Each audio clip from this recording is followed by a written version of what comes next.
I remember the exact moment the sun slipped behind the trees that evening, because that was the second my husband of 42 years simply vanished. 1 minute, he was standing in our driveway, keys to the Toyota Camry dangling from his fingers, promising he'd be back before dark. The next minute, the taillights disappeared down the street, and something in my chest dropped so hard I had to grip the porch railing just to steady myself. It wasn't fear at first. It was instinct, a quiet, sinking instinct that whispered, "This time, he's not coming back the same man. If he comes back at all."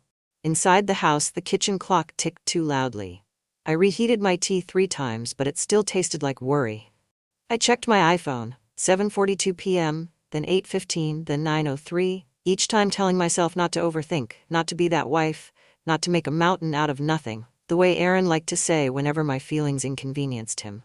But by 10 p.m., even the walls felt nervous. 42 years is a long time to know someone's patterns. Aaron had his flaws, plenty of them, but disappearing wasn't one of them. He always called, always texted, always let me know if he'd be late. Even in our worst arguments, he still came home, eventually. Tonight, nothing. The house creaked the way houses do when the night gets heavier than usual.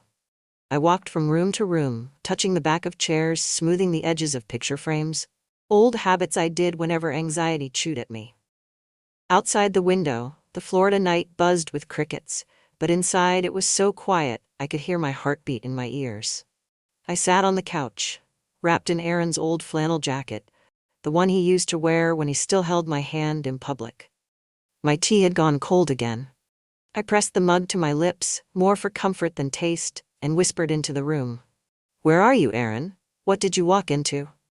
Midnight slid into 1 a.m., then 2.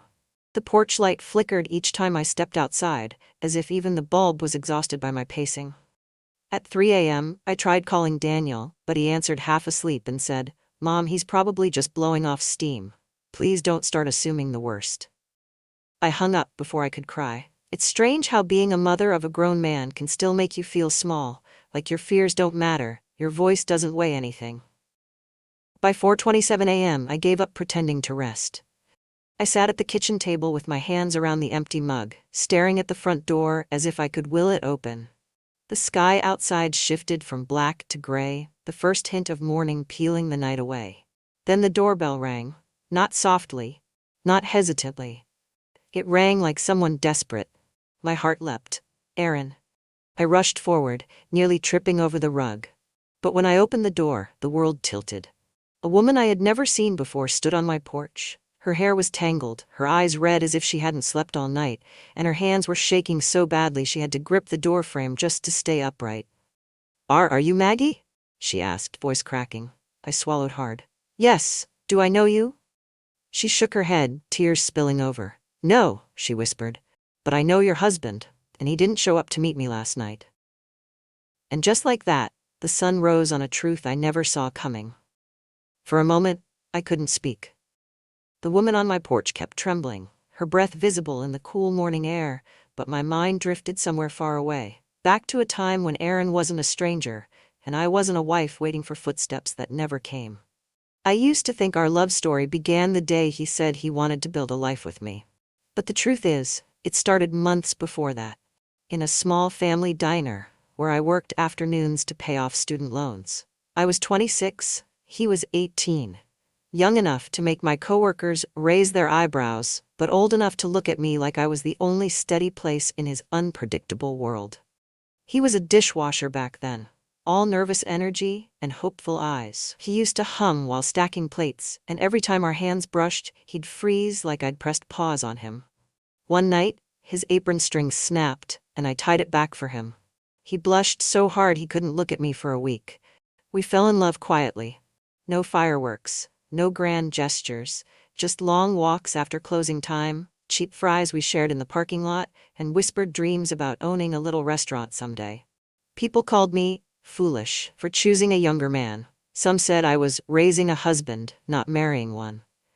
But Aaron made me feel seen, safe, important. We married under an oak tree behind the diner.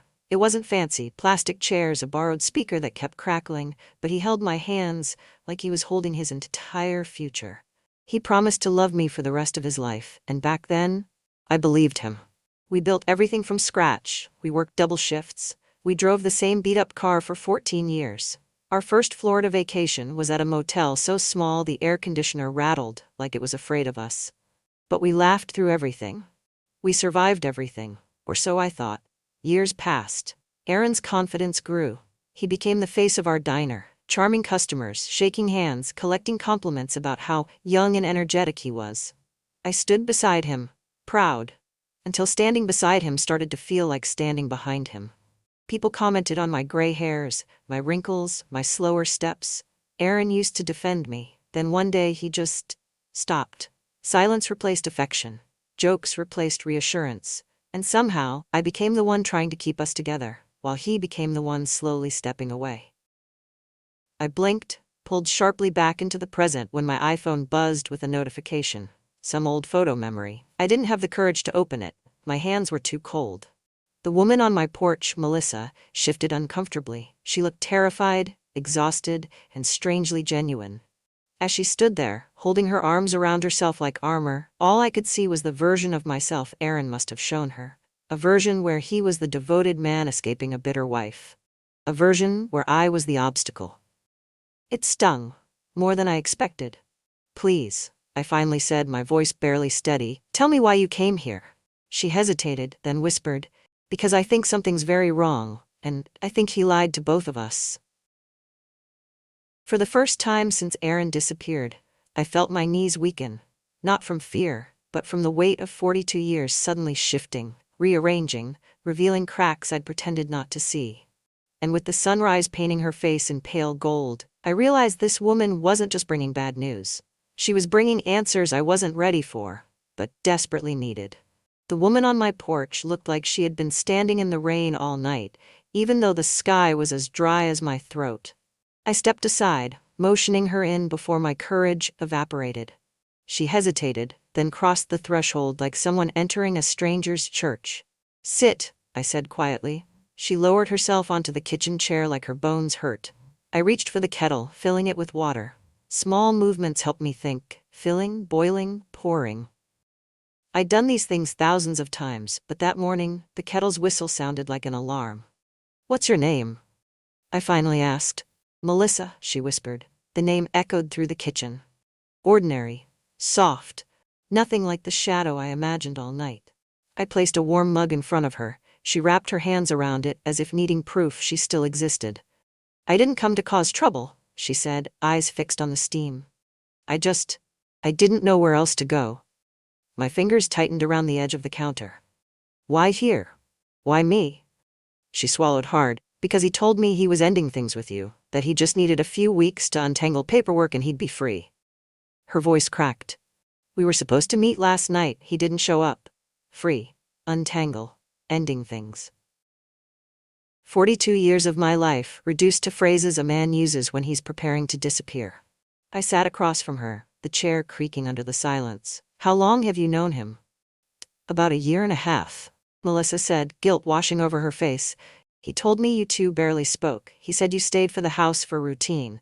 He made it sound like you were done with him." My breath hitched, sharp and dry. How casually someone could rewrite your life. "He lied," I said softly. "I know that now," she whispered. "I thought last night would be the night he explained everything. Instead, he vanished." The kettle clicked off again, though I hadn't turned it on. Melissa reached into her purse and pulled out a folded note. "He left this at my place last week. Said it was part of the investment he was working on. But something felt wrong." I unfolded it, my hands trembling, and saw Aaron's handwriting beside several numbers and a signature line. My name wasn't there. Hers was. Only the signature. Looked nothing like the way she wrote her own name on the mug when she picked it up minutes earlier. My stomach twisted. "Why would he need you to sign loan documents?" I murmured. Melissa shook her head. "He said it was for a business expansion. But yesterday morning, I got a voicemail from a man asking when I'd repay a small loan. I never took one." Something icy slid down my spine.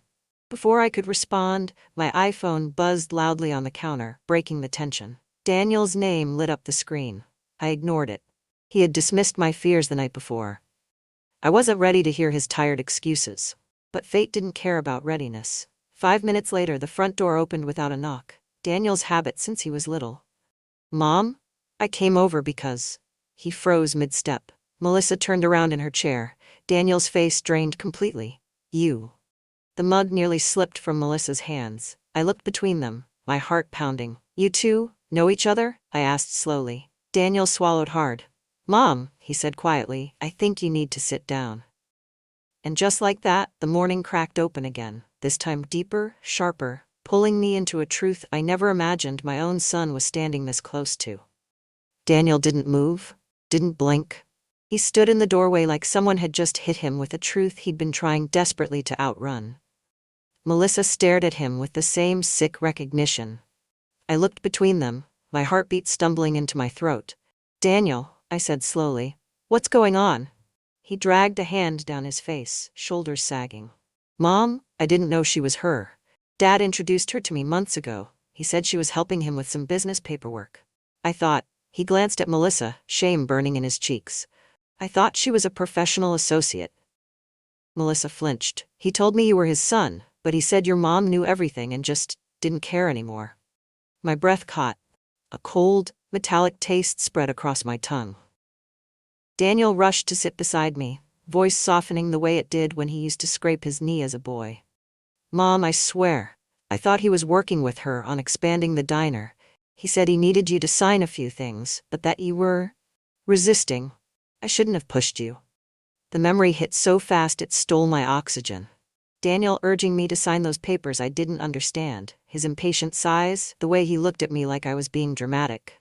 I was trying to protect us, I whispered, and you made me feel like I was losing my mind.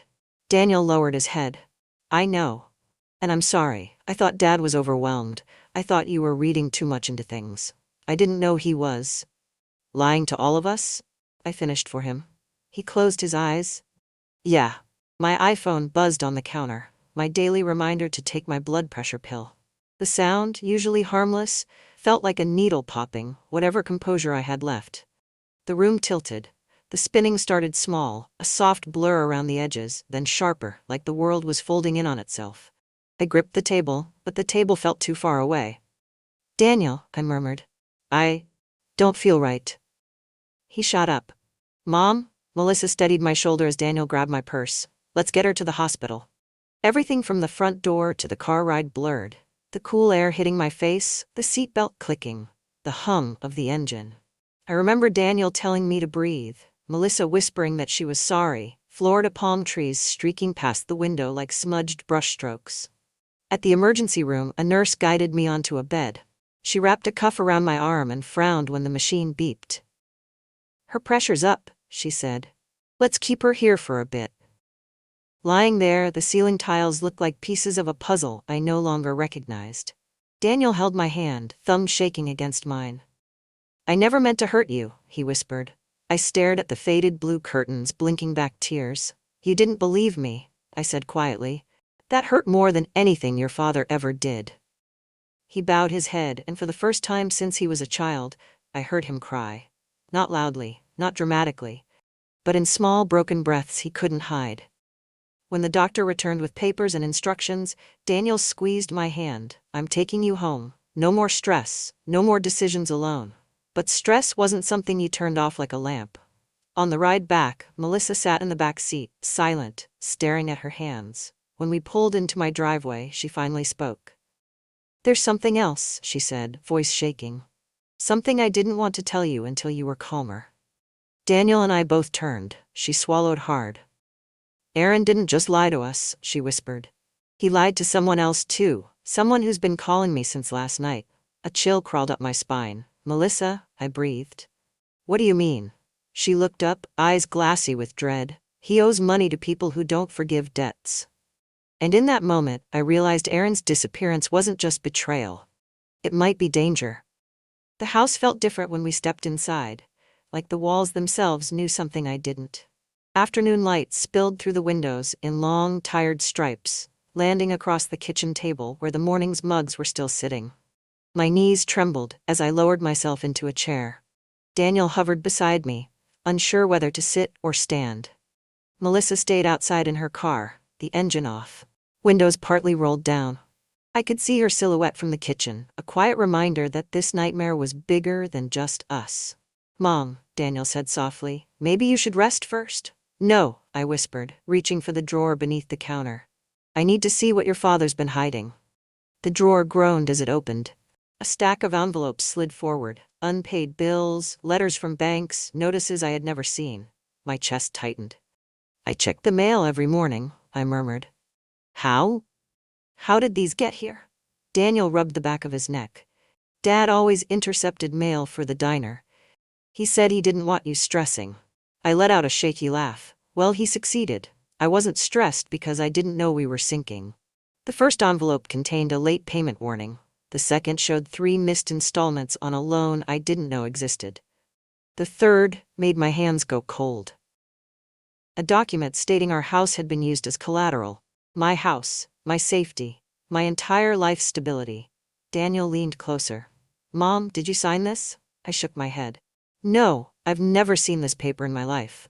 He swallowed hard. "Then the signature? It's not mine." Silence settled heavy between us. I pulled the next envelope. It held a copy of another contract. Aaron's handwriting scribbled in the margins, Melissa's printed name typed neatly under a signature line. But the signature didn't match the way she'd written her name on the coffee mug earlier. Daniel exhaled shakily. "Mom, this looks forged." The air left my lungs in a slow, painful rush. I pushed the papers aside, but something caught my eye. The corner of a brown Amazon box tucked underneath the table. The same box Aaron kept telling me not to touch, insisting he'd deal with it later.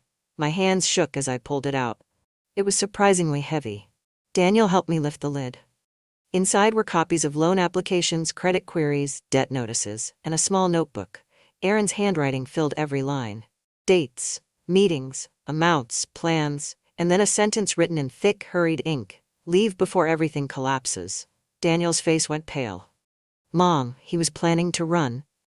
The room tilted again. I reached for the table, but my hand brushed something else, an unopened letter with my name on it. The handwriting wasn't Aaron's. It was neater, fresher. I tore it open. It was from a financial office in Tampa, confirming a request to transfer a large sum from our joint account to a new account under Aaron's name only. The date on the letter was 3 days ago. 3 days. Before he vanished. I pressed the letter to my chest, choking on the truth.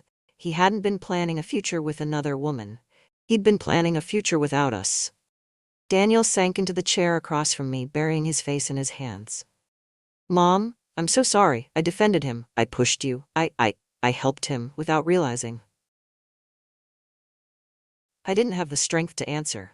My iPhone buzzed on the table, lighting up with a new notification from the bank. Another transfer attempt flagged as suspicious. Daniel looked up, eyes blazing with something new. "Mom," he said quietly, voice trembling, "this wasn't an accident. This wasn't a midlife crisis." He held up the notebook. This was a planned escape. And as those words settled in the air, I felt something inside me shatter. Not just my trust, not just my marriage, but the illusion that I had ever truly known the man I shared a life with. Morning light slanted across the kitchen floor, revealing the mess we'd created. Papers scattered, envelopes torn open, the Amazon box gaping like a wound. I stood there in my robe, hands wrapped around a glass of cold water I couldn't bring myself to drink. My whole life suddenly felt like the shaky reflection in that glass. Daniel paced behind me. "Mom, we need to call someone. A lawyer, the police, somebody." My throat tightened. "We don't even know where to start." "We start with not letting Dad's mess swallow you," he said, voice raw. Before I could reply, someone knocked, firm, brisk, businesslike. Daniel stiffened. "Stay here, I'll get it." But I knew that tone. I'd heard it years ago when we got behind on one of the diner's early loans. My stomach fell. A man in a crisp shirt stood on the porch holding a tablet and a polite but not really smile. "Mrs. Carver, I'm with Palmetto Regional Bank. We need to discuss your outstanding balances." Daniel stepped forward instantly. "She just got home from the hospital. Can this wait?" The man's smile didn't move. "I'm afraid not. We've made multiple attempts to speak with Mr. Carver. Given the lack of response and the delinquency status, we're required to update the primary account holder." Primary account holder. That was me. Even in ruin, Aaron still managed to leave me holding the responsibility he'd created. I motioned them inside. The representative sat at the kitchen table, glancing uncomfortably at the Amazon box overflowing with evidence. He tapped his tablet. As it stands, your loan is several months overdue. If no payment is arranged, we'll need to evaluate next steps concerning the property. My breath hitched. This is my home. And we'd prefer it remain so, he said gently. But paperwork is paperwork. Daniel's jaw tightened. We didn't take these loans. My father forged signatures. The man stopped tapping. That's a serious accusation. Daniel pointed at the papers spread across the table. Look at the signatures. Look at the dates. He picked up the notebook from the box and tossed it onto the table, pages fluttering open to Aaron's frantic handwriting. The representative took a long breath. If that's true, you'll need legal counsel. Fast.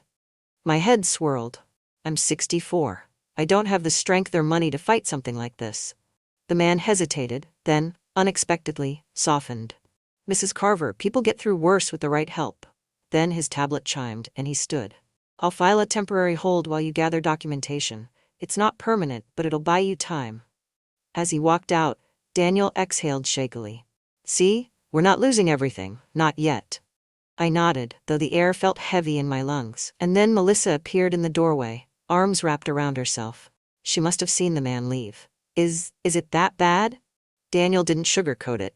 Worse, she looked at me with a sincerity I didn't expect. Mrs. Carver, Maggie, let me help. I have texts, voicemails. He used my name on documents I never signed. I can go with you to whoever you need to talk to. I stared at her, the woman who unknowingly stood in the ruins of my marriage.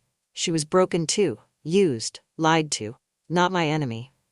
For a brief moment, something almost humorous flickered in the room. The ceiling fan groaned and wobbled as if overwhelmed by the situation, and Melissa glanced up nervously. Does it always sound like it's about to fall? She whispered. Daniel snorted despite himself. Only when life does. And somehow, that tiny ridiculous moment kept me from crying. I looked at Melissa, then Daniel, then the mountain of documents that had become my new reality. We need a lawyer, I said finally today. Daniel nodded firmly. I'll drive. Melissa, follow us. Melissa straightened, determination flickering behind her exhaustion. I will. For the first time since Aaron vanished, I didn't feel completely alone. But as we walked out the door together, a chill brushed down my spine. A quiet, unsettling understanding. If Aaron had really planned this escape, then uncovering the truth wouldn't just hurt emotionally. It might force us to look into places he never wanted any of us to see. The diner looked different at night, quiet, softer. The usual chatter of customers replaced by the hum of the ice machine and the low flicker of the neon sign in the window. I sat in our usual corner booth, the vinyl seat familiar under my hands, the kind of familiarity that hurt now. Melissa walked in with small steps, as if the place itself might judge her. She held her purse tight against her chest, and when she slid into the booth opposite me, her shoulders seemed to collapse. Thank you for meeting me, she whispered. I nodded. If we're going to get through this, we need to understand everything. Melissa placed a folded set of papers on the table. Her fingers shook as she pushed them toward me. This is everything I found at my place. Notes, receipts, and one contract with my name on it, except I never signed it. I opened the papers one by one. Her signature, if you could even call it that, looked nothing like the way she wrote her name earlier that morning at my kitchen table. Too stiff, too tidy, like someone practiced it off a driver's license. A cold heaviness spread through my chest. Did he ever ask you to sign anything? I asked carefully. Melissa shook her head. He said paperwork stressed me out. He said he'd handle the boring stuff. She laughed bitterly. Turns out handling meant forging. I leaned back, exhaling slowly. The neon sign outside flickered again, this time buzzing loudly enough to make both of us jump. Sorry, Melissa murmured. Everything startles me today. In a strange, unwanted moment of humor, I said, Don't worry, that sign's been threatening to die for the past 7 years. It's just dramatic. Melissa let out a tiny, surprised laugh, the first one I'd heard from her. It didn't make anything better, but it made the weight in the room shift. Not lighter, just less lonely. She wiped her eyes. I know I'm the last person you want to see, but I swear, Maggie, I never wanted to hurt you. I know, I said quietly. And I did. Looking at her now, she wasn't the villain my mind created in the dark. She was just another woman trying to believe the wrong man. She hesitated before speaking again. He told me you two barely talked anymore. That you stayed for the house. That you didn't love him the way he needed. The words stung, but they didn't surprise me. Lies always borrowed pieces of half-truths. Marriages change, I whispered. But I never stopped showing up. He did. Melissa nodded, staring down at her hands. He promised me a future. Said he'd take care of the finances, get us a place near the water, somewhere quiet. Her voice cracked. But yesterday morning, a man left a voicemail asking when I planned to repay a loan. A loan I never took. I panicked. I called Aaron. He didn't answer. Then last night, he never showed. She closed her eyes, breathing through the ache. I watched her. Really watched her. Melissa had the look of someone who'd been running after a fantasy and crashed into the truth at full speed, the same way I had. I reached for the notebook from the Amazon box, opened it, and laid it between us. We're pieces of the same lie, I said softly. Different pages, same story. Melissa traced one of Aaron's scribbled dates with her fingertip. I didn't know I was being used, she whispered. I was stupid. No, I said gently. You were trusting. There's a difference. She looked up sharply, eyes brimming. Will you let me help?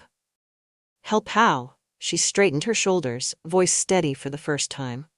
I'll go to the police. I'll tell them everything. The messages, the forged contracts, the money he asked me to hold for him. If he's in trouble, if he's done illegal things, they'll need witnesses. My heart clenched, not from pain this time, but something like gratitude edged with grief. You'd do that? I asked. Yes, she said. For you, and for me. The neon sign outside buzzed again, then steadied. For a moment, the diner, this tired little place Aaron and I built together, felt like it was holding its breath with us. And for the first time since he disappeared, I didn't feel like Aaron's choices were going to destroy me. I felt like I might survive them.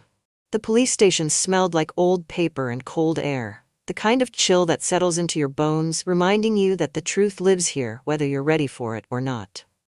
Daniel held a half-finished Starbucks cup, gripping it like it was an anchor. Melissa walked slightly behind me, shoulders drawn tight, as if afraid someone might jump out and point fingers at her. Inside the small interview room, a woman with gray-streaked hair and steady eyes introduced herself. I'm Detective Hale, she said, sliding a stack of forms toward us. Start from the top, everything you know.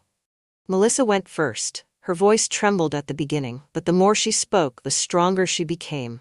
Opening her phone, showing messages, revealing the forged paperwork Aaron had asked her to keep safe.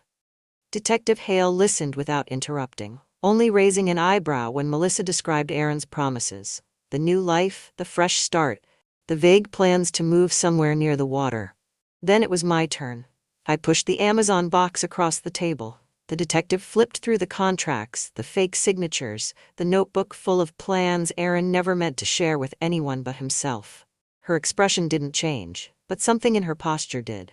This, she said calmly, is going to be more than a missing persons case. This looks intentional.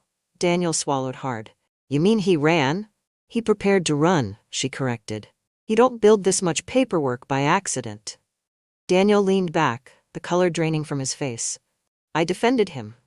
God. He dragged his hands through his hair. I told Mom she was overreacting. Detective Hale studied him for a quiet moment. Loyalty to a parent can blind you. It doesn't make you guilty. What you do now matters more. Melissa whispered. Do you think he's still in Florida? No, the detective said. Men who plan an escape don't stick around. We'll put in a request to track recent financial and travel activity. She stepped out to make a call. We sat in silence, the weight of everything pressing down on us. The overhead light buzzed faintly. Somewhere down the hall, a copier hummed. 10 minutes later, Detective Hale returned, and her expression told me everything before she spoke. Mr. Carver has been located, she said.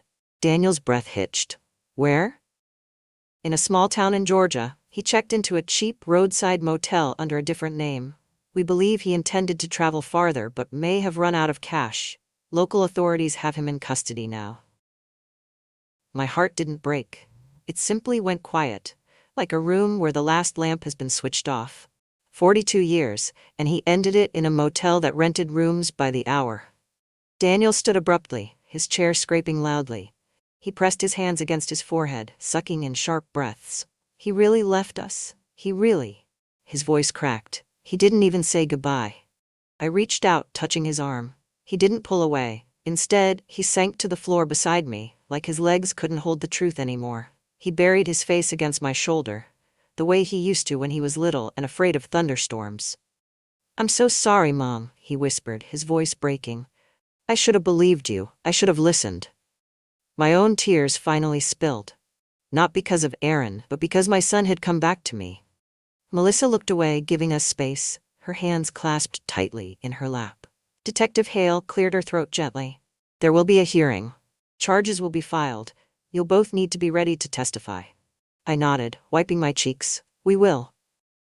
Outside, sunlight was starting to fade, another day closing, another truth uncovered. For the first time since Aaron vanished, the fear inside me loosened. Not gone, but no longer devouring me whole. Justice had begun to move.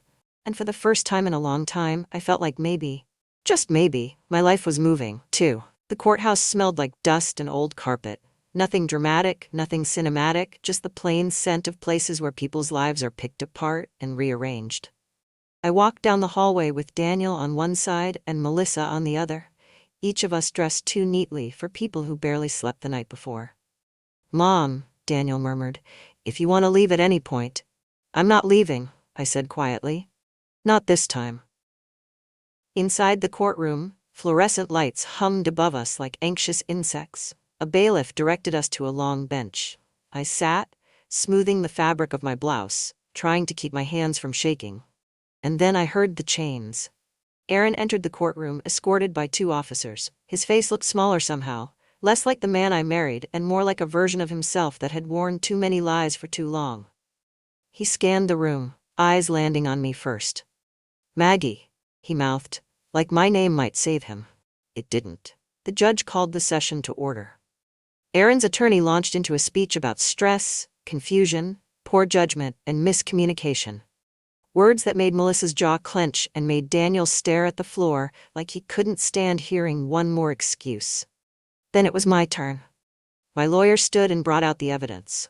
The forged signatures, the loan documents, the notebook, the messages Melissa provided. Papers stacked on the table like layers of truth Aaron couldn't hide under anymore. The judge raised an eyebrow. "Mr. Carver, did you attempt to withdraw marital assets without your wife's knowledge?" Aaron swallowed. I panicked. I thought Maggie was pulling away from me. I wasn't thinking clearly. I looked straight at him. "You planned for months." He flinched. The judge continued, voice unbothered by drama. "Did you forge Mrs. Carver's signature?" "I didn't mean to hurt her," Aaron said. "She wouldn't understand the pressure I was under." Daniel let out a sound, half laugh, half choke.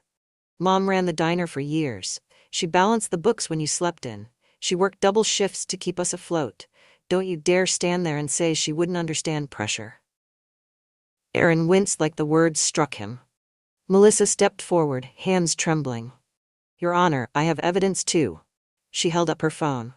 "He told me he was leaving his wife. He told me she didn't care. He used my name on documents I didn't sign. He lied to both of us." Aaron's face drained of color. "Melissa, please. You don't know what this will do." She shook her head. "You already did it." For a moment, no one spoke. The courtroom was silent except for the hum of the lights and the faint vibration of Daniel's iPhone, an alarm he forgot to cancel. The judge reviewed everything carefully. Then he looked up. "Given the evidence and the risk of flight demonstrated by the defendant's prior actions, bail is denied. Mr. Carver will remain in custody while the case proceeds to the grand jury." Daniel closed his eyes, releasing a breath he'd been holding for weeks. Melissa covered her mouth, tears slipping down her cheeks. Aaron swayed on his feet, eyes darting toward me, pleading, panicked, desperate. "Maggie," he whispered hoarsely, "tell them I'm not a bad man, and that, more than the lies, more than the forged signatures, broke something inside me." I rose slowly. My knees didn't shake, my voice didn't crack. "You weren't supposed to be a bad man," I said, "but you chose to become one." His face crumpled. The bailiff led him away, chains clinking with each step. He didn't look back again. When the courtroom emptied, Daniel wrapped his arms around me. Melissa placed a gentle hand on my shoulder, and for the first time in 42 years, I realized the future no longer depended on a man walking beside me. It depended on me walking out of the courtroom on my own 2 feet. The sun felt different on my skin the morning I signed the final set of papers to sell the diner. It wasn't harsh or bittersweet. It was warm in a way I hadn't felt in years. Maybe decades. Maybe ever. The new owners, a young couple trying to start their own life together, thanked me a dozen times. They promised to keep the neon sign, even though it flickered like it needed therapy. And the recipe board I handwrote 20 years ago, I smiled, genuinely. Leaving didn't feel like losing something. It felt like setting something down after carrying it too long. My new apartment was small. Just 1 bedroom, soft yellow curtains, a kitchen big enough for 1 pot and 1 pan. It overlooked a small pond where ducks argued every morning, and somehow their noisy quacking soothed me more than any therapy session could. I placed my Kindle on the nightstand, sat on my freshly made bed, and let the quiet sink in. Not lonely quiet, peaceful quiet. My iPhone buzzed. Daniel. Mom, just checking if you ate something. And don't lie, I can hear hunger in your voice now. I rolled my eyes, smiling. I'm fine. I had oatmeal. Good. I'll stop by later. Also, I fixed the ceiling fan at your old place. That thing was a death trap. That fan survived hurricanes. Yeah, well, not my nerves. I hung up feeling lighter. A soft knock came from the door. Melissa. She held 2 grocery bags, her ponytail messy from the breeze. I brought snacks and tea and, more snacks for emotional support. I let her in. You didn't have to. I know, but I wanted to. We sat at the tiny table sipping tea. After months of court visits, meetings with lawyers, paperwork, and sleepless nights, we had become something neither of us expected. Friends, 2 women who had rebuilt themselves from the same explosion. She set her mug down carefully. They sentenced him. I inhaled slowly. He'll serve time, she continued softly. Fraud, identity theft, attempted flight, misuse of personal information. His lawyer tried, but there was too much. My throat tightened. Not from sorrow, just from the finality of it all. Are you okay? She asked. I will be, I said. I think I already am. She smiled, a soft, knowing smile. You deserve someone who shows up every day, every season. The words floated between us. They didn't sting. They didn't ache. They simply existed, true and clear. Later that evening, after Melissa left, I walked outside. The air carried the smell of orange blossoms from a neighbor's yard. A man I'd seen a few times, the widower next door, was watering his plants. He waved. Evening, Maggie. Evening, Tom. No sparks, no whirlwind. Just a gentle human moment. A beginning that didn't need to announce itself. When I returned inside, I curled up on the couch with a blanket and my Kindle. For the first time in a long time, I read without feeling like I was escaping something. I read because I wanted to be here. Exactly where I was. Exactly who I was. Outside, a soft breeze rustled the trees. The world felt possible again. And though 42 years of my life had ended in a courthouse, what started quietly in this small apartment felt like something new. My life, my pace, my story. Not defined by a man walking beside me, but by the woman who finally learned how to walk free. A year passed, quietly and steadily, like the tide reshaping the shoreline grain by grain. I didn't even notice how much my life had changed until one morning I woke up, stretched beneath my soft yellow curtains, and realized I hadn't thought about Aaron in weeks. Not in anger, not in grief, just not at all. My days became simple, in the best way. I woke early, brewed tea in my little kitchen, and read a few chapters on my Kindle before deciding what kind of day I wanted. Some mornings, I walked the path around the pond, watching ducks waddle with the serious determination of tiny businessmen. Other days, I visited Daniel and helped him measure wood for the treehouse he was building for his kids. Melissa visited often. She laughed more now. Whole, unguarded laughter. And we'd sit on my porch swapping stories about the lives we were rebuilding. Survival buddies, she called us. I liked the sound of that. The legal case faded into paperwork and distant updates. Aaron remained wherever the court sent him, living with the consequences he built brick by brick. I didn't send letters. I didn't answer his. Some endings don't need conversation. One breezy afternoon, Tom, the widower next door, knocked on the fence to offer extra tomatoes from his garden. Nothing romantic. Nothing promised. Just kindness. I found myself smiling longer than the moment required. Maybe that's how new chapters start. Not with fireworks, but with gentle, ordinary warmth. That night, I sat on my porch with a blanket around my shoulders, listening to the wind rustle the leaves. For the first time in 42 years, the future didn't feel like something I had to brace for. It felt open, soft, mine. And beneath the soft glow of the porch light, I whispered a truth I had earned. I'm finally home.